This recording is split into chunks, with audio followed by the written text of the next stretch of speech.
Who would have thought that a film about meteorology would be so tense? Well, today on Bounds of Cinema, we're going to look at the film Pressure, and we're going to look at how that word that's used in the title has multiple meanings. It could be pressure, of barometric pressure, hence the meteorology, and it's also pressure of the personalities involved and the pressure of war, specifically World War II, D-Day invasion, 72 hours until. We're going to look at this film not with one review, but with 3 reviews. The first review will be for the average audience. Will the average audience like this kind of movie? Is it good enough for them? And maybe if they don't like war pictures, will be turned away. Maybe they should come to see this. Well, that's for those. Next is for those that are into this kind of film, those that like war pictures. We're going to look at this. Is this going to be a good one for them? One that really gets them going. And then third, we're going to look at the big idea. What is that underlying big idea that this film talks about? Is it something that is going to get us talking about it after the film? We'll look at all 3 of these aspects in the film Pressure, directed by Anthony Maras.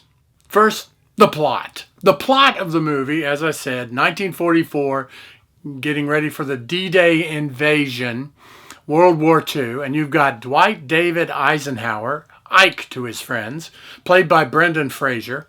He has just had the dress rehearsal for D-Day, as it were, and because of the bad weather and miscommunication, there were a lot of casualties. It did not go well. So he wants to make sure when D-Day happens 72 hours from now, he wants to make sure everything's right. Now, he has a meteorologist, the part of the American military who's been with them, and is Commander Crick. He is the one that's saying, yes, D-Day going to go very well. The weather is going to be perfect. It will not be like the dress rehearsal. But he wants to be sure. So Ike brings in, he finds out from Winston Churchill who's his favorite, who really he relies on. And Churchill recommended Commander Stagg. He is brought in. Stagg is played by Andrew Scott. Very good performance. And he comes in, and he's very British, representing the British side, and he does not get along with anybody. He also doesn't get along with the other meteorologist. The other meteorologist, he feels, is going with the wrong data, is trying to recommend that we go forward with D-Day, and it's not the data that Stagg is supporting. Stagg looks at the data and says, no, it's going to be bad. It's going to be a bad day. It's going to be worse than the dress rehearsal. You will lose many men. It will be a failure if you go on that day. And when they ask him, when are you recommending? We got to wait 2 more weeks.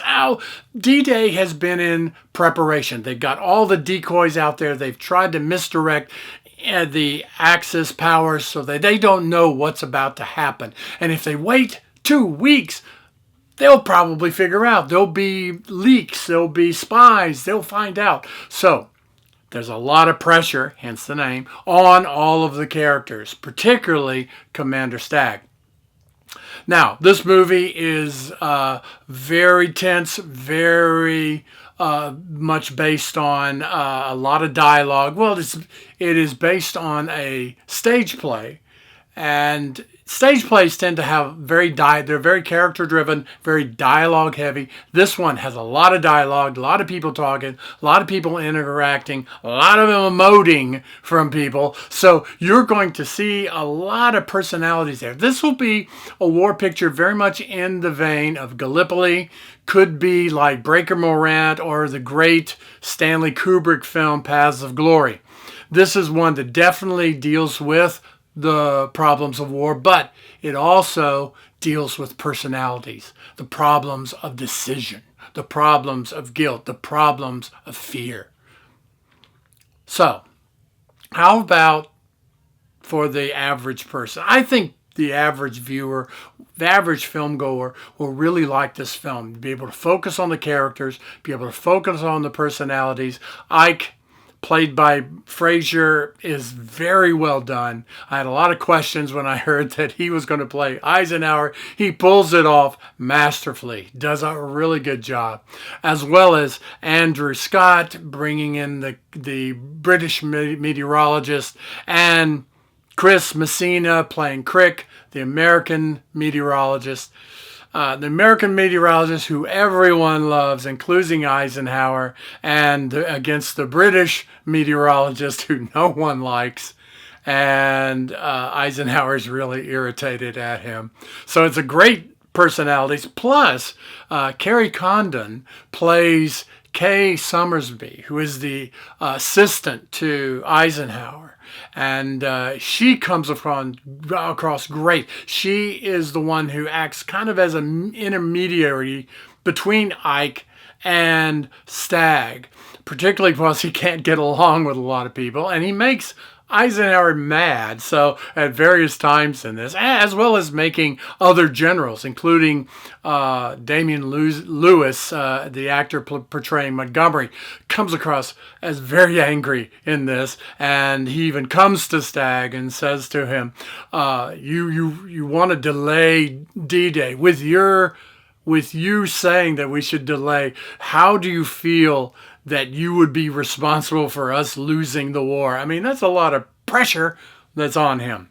So I recommend this for the average audience. How about for those who really like this kind of film, the one who likes World War II movies particularly? Well, this one deals with D-Day. There is a lot of dialogue, a lot of personalities, the way people act under stress, under pressure, and the people that call the shots, make the decisions, as well as those who go out and fight the battles. There's a lot of interaction between all of these types of characters. You do get to see some of the battles. You do get to see D-Day happen. You do get to see the carnage of war, the chaos of war. The director, Maris, uses live action photography, but it also blends in some footage from the time to give it more of a realistic feel. He matches their cinematographer is able to match the color and match the look of the archival film with the new stuff that's shot. It's done in a very masterful way. It is very, very powerful, very powerful. I would recommend this film to those who have liked those kind of movies like I've mentioned, Gallipoli, Breaker Morant, Paths of Glory, others that deal with the human cost, the human side of war. You, I think, will really like this. It's definitely a part of history that has not been talked about with all of the different films that have come out about D-Day. This one's covering a very different side of D-Day. I mean, it's focusing on meteorology, on weather. So I think the war fan will like this. Okay, the big idea. What is the big idea? I kind of alluded to it already. What if you had the truth? You knew something, and no one else is listening to you. You will tell them something they don't want to hear. And one of the persons who doesn't want to hear it is your boss. Is the general, is the one who is in charge of the battles, in charge of this theater of war, Eisenhower. What would you do if you had to tell that person news, give them news that they didn't want to hear? Would you go along with the flow, go along with Crick, who is very much liked by the other people. He is liked by the men and women he works with. And Eisenhower has worked with him before, and he likes him and he trusts him. His forecasts have been right on, spot on for the other campaigns, particularly in Northern Africa. So he has no real reason to distrust him. He's only doing this, bringing in the British meteorologist, because he does not want to make a mistake and cause the unexpected to happen. He does not want this to happen. He wants this D-Day to be a success. It's been planned meticulously for a long time, and they're getting ready to do this. He does not want to put it off. He does not want to fail. So all that pressure is on you. What would you do? Would you go along with it just to say later, hey, you wouldn't listen to me, but hey, I was right? No, do you hold your ground or do you not? Do you give in and agree with the majority, the people who want an answer, or do you give them an answer they don't want? This is an important idea. This is one of those things that you could talk about beyond just talking about World War II or war in general. What do you want to, what do you think about that for yourself? Would you hold to your guns or would you not? Good ideas here. Okay, recap. I would recommend this movie for the average moviegoer. I also would recommend this movie for the war fan, the war film fan. I think you'll get a lot out of this, particularly since it's covering an aspect of World War II that's not covered a whole lot. And the big idea, I think, is important, and it's very applicable to situations outside of war and outside of this picture.